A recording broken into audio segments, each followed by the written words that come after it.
ice cream. Kaya siya ngayong ayun na siya.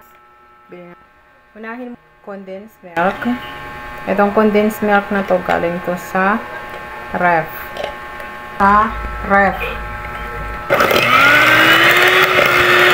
I-double lang natin to.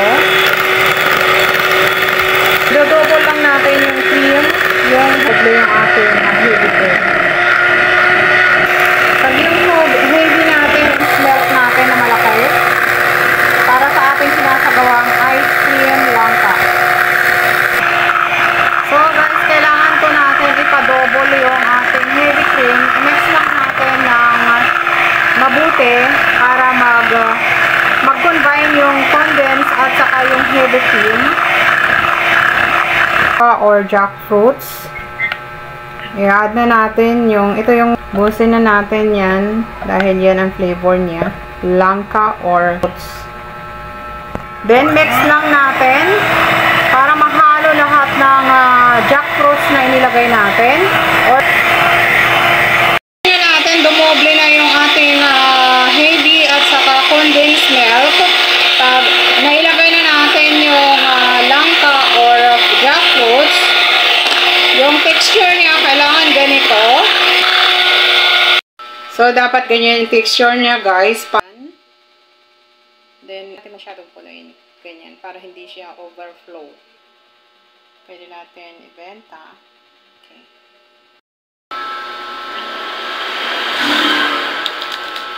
Lang to, guys. Pwede yung lagyan, pwede naman plain kung may Oreo.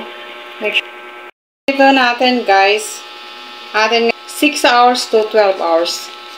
Langka ice cream. Mahigit.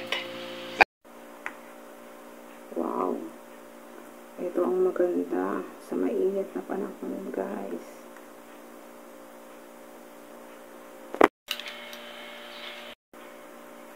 Very good na to, guys. Ice cream. Guys, yung ating ice cream. Ayan, nasubukan nyo ito yung recipe na to, guys. It's very easy and babagay siya ngayong summer weather. Mainit ang panahon.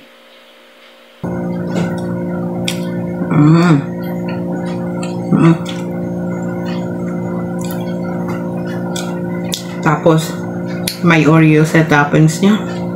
Ano ko, guys, ang sarap.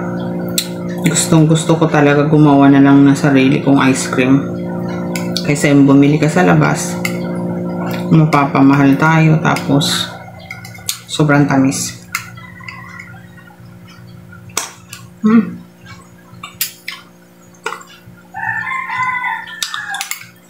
Yummy.